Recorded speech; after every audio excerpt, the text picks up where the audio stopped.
These are some Dinar Guru updates, starting off with Mountain Goat article, quote, Minister of Sadr publishes the last appeal of the leader of the current. I am trying very hard to reform the entire political process in our beloved Iraq. I am hearing that by September 2nd, all hell might break loose if there is not the reforms or in motion to accomplish them that Sadr requests. Mark Z via PDK.com returns to Baghdad as supporters of Iraqi cleric heed call to stand down. In other words, people packed up and went home. No civil war here. What I am hearing from my contacts on the ground is that they think they're in a good spot with calm. Returning the Supreme Court is going to strike down the emerging government and allow the caretaker government to take back control so they can move forward with their white paper reforms and rates. Then they can move on to have open and fair elections. I'm hearing things are quickly turning positive in Iraq. They think the caretaker government will be back in place over the next day or two with the reforms. I am still of the mindset we could be any moment. A lot of folks are looking toward end of September, October, but I think it's going to be sooner.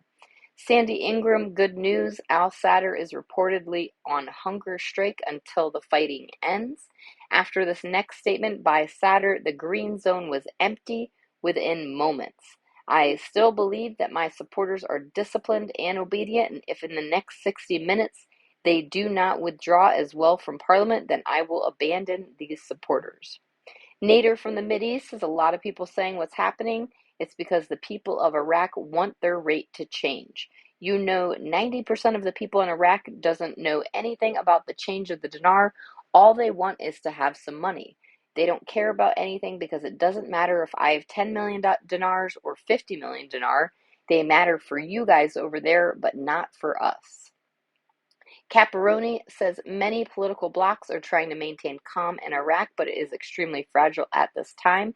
There is no talk of any significant change in the dinar value.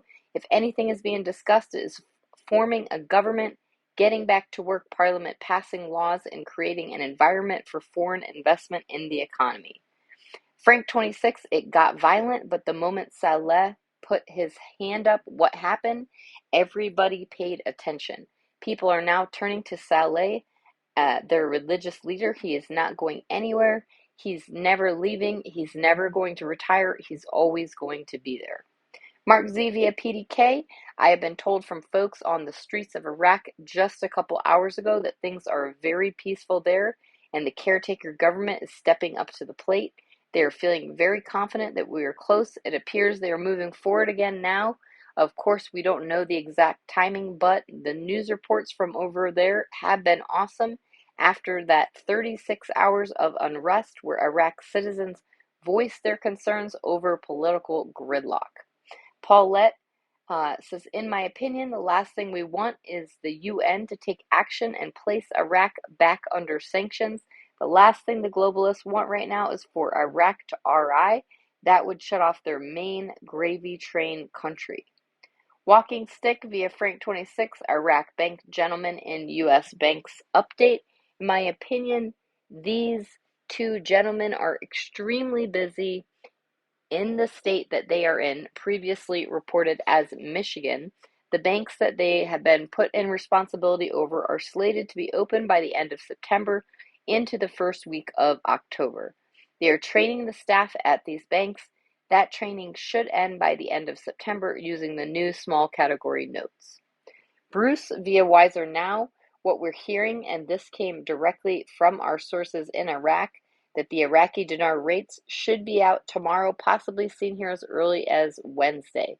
We got information later from, I think, about as high up as sources you can go in the Treasury, and it's indicating that we would have exchange capability on Thursday, the 1st of September, and that is what I thought would happen. And I'm not calling it, but I'm very close to doing that, and I think that's what we should be looking for. Sampson, Article 1, the federal court postpones consideration of the case for dissolving Parliament until Thursday. Article 2, the federal court postpones hearing the lawsuit to dissolve Parliament. Pimpy, the country, Iraq, is becoming more and more unstable to the point we have multiple outside intermediates wanting to come in and interfere. And why would the United States be interested in interfering all over again? How about all their interests they have invested over there? The country is not stable. This is not helpful for those of us who are invested in the Iraqi dinar. Frank 26, I know you know articles came out saying there's no violence in the streets. I also know what the news is saying. I also know what the gurus are saying. Do you hear me saying any of it? No. I will give you my interpretation of what these articles are trying to tell you because I don't agree with all of them. It's not the exaggeration they portray. I only care about what my team tells me. Militiaman, the court has postponed the case of dissolving the HOR until Thursday. If Kazemi steps down and the president steps into the position until there is formation of the new government, he will have the necessary powers. Full powers is mentioned nowhere in the Constitution. Necessary powers is, and it will be all constitutional. Also, Iraq will be deemed stable and secure in the eyes of the region and the world once done, in my opinion. And Mark Z says it's been pretty positive, calm in Baghdad, postponing the decision on the lawsuit to dissolve parliament and calls for resolving crisis, unquote. Mark Z says they are only postponing until tomorrow, which is Thursday, and this is obviously from yesterday. Mark Z says they are only postponing until tomorrow, Thursday, at which point we will get some resolution on the government and where we are headed from here. So, in my opinion, this is good news. All right, lastly, from Fleming, the Iraqis are still being close-lipped about what they are going to announce the rate and what the rate is. So we just have to sit and watch what goes on here. This thing is going, we just don't know when.